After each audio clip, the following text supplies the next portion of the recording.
ہم مسلک میں نرے دیوبندی، الحمدللہ ساڑھا پلہ باری،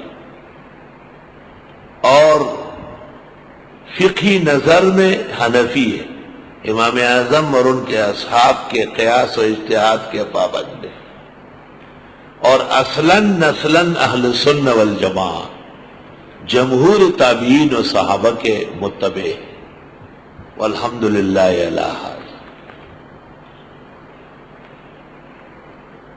وَلَا تَتَّبِعُوا السُّبُلَ، ہم کو کوئی نہیں کہہ سکتا کہ آپ مختلف راستے پر ہیں، یہ کذاب ہے۔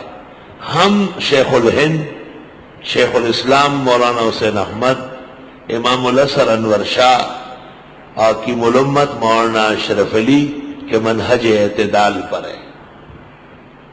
پاکستان میں ان کے جانشین حضرت یوسف بنوری، عبدالحق اکوڑا خٹک، شمس الحق افغانی، محقق الازہر سرفراز خان، قافلہ حق کے آخری سالار مولانا مفتی محمود، یہ تمام کے تمام این خانہ ما افتاوز، یہ ہمارے پیشرو علماء ہیں، اور تمہارا نام لے کر جی رہا ہوں، تمہاری یاد میری زندگی۔ ہاں، رائے حق میں جن بزرگوں نے محنتیں کی ہے ان میں یہ مولانا غلام اللہ خان ہے، مولانا پنجپیر ہے، یہ سب بزرگ ہیں، قرآن کی بڑی خدمت کی، بڑا رد شرک و بدعت کیا، اس موضوع پر ہم احترام سے نام لیتے ہیں، الحمدللہ۔ ہمیں ان بزرگوں سے بھی فیض حاصل ہے، سچی بات ہے، لیکن جو اختلافی اور تناظر میں فرق ہے اس میں ہم جمہور دیوبند کے پابند ہیں۔ وَلَا تَتَّبِعُوا السُّبُلَ، اور ادھر ادھر کے راستوں پر نہ چلو، فَتَفَرَّقَ بِكُمْ عَنْ سَبِيلِهِ، بس متفرق ہو جاؤ گے سیدھے راستے سے۔ اب سوال یہ ہے کہ اشاعت التوحید والسنہ، ایک جمعیت اشاعت التوحید والسنہ ہے، ایک جماعت اشاعت التوحید والسنہ ہے۔ پنجپیر مولانا والا جماعت ہے، شیخ القرآن والی جمعیت ہے۔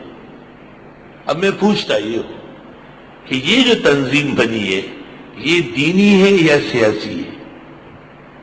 اگر وہ کہتے ہیں کہ دینی ہے تو اہل سنت والجماعت سے خارج ہو رہا ہے، عدم اعتماد اہل سنت پر، اور اگر وہ کہتے ہیں کہ یہ سیاسی ہے تو ان بزرگوں نے تو سیاست کی نہیں، کیسے سیاسی ہے؟ اب بھی ان کے ہاں سیاست نہیں ہے۔ تو اشاعت التوحید والسنہ یہ عنوان محل نظر ہے۔ میں ان بزرگوں کی تقریب میں یہ تو نہیں کہتا کہ یہ غلط ہے، کہتا نہیں ہوں، یہ کہوں گا کہ یہ محل نظر ہے، اس کی ضرورت نہیں تھی۔ اگر یہ مطلب ہو کہ ہم کوئی خاص طریقے سے، تو پھر وہی بگڑی ہوئی بات آ گئی۔ خاص طریقہ کیا ہے؟ جو دیوبند نے تعلیم دی ہے اسی پر ہم چل رہے ہیں۔ اگر مولانا حسین علی کا طریقہ ہے تو وہ حضرت گنگوئی اور مولانا محمد مظہر نانوتوی کے خاص شاگرد، ان کا طریقہ تو جدید نہیں تھا، محدث نہیں تھا۔ مت چلو ادھر ادھر کے راستوں پر، بس دور کر دے گا تم کو سیدھے راستے سے۔ ذالکم وصواکم بہ، یہ وصیت کرتے ہیں تم کو، لعلکم تتقون، تمہیں ادھر ادھر کے راستوں پر چلنے سے بچنا چاہیے۔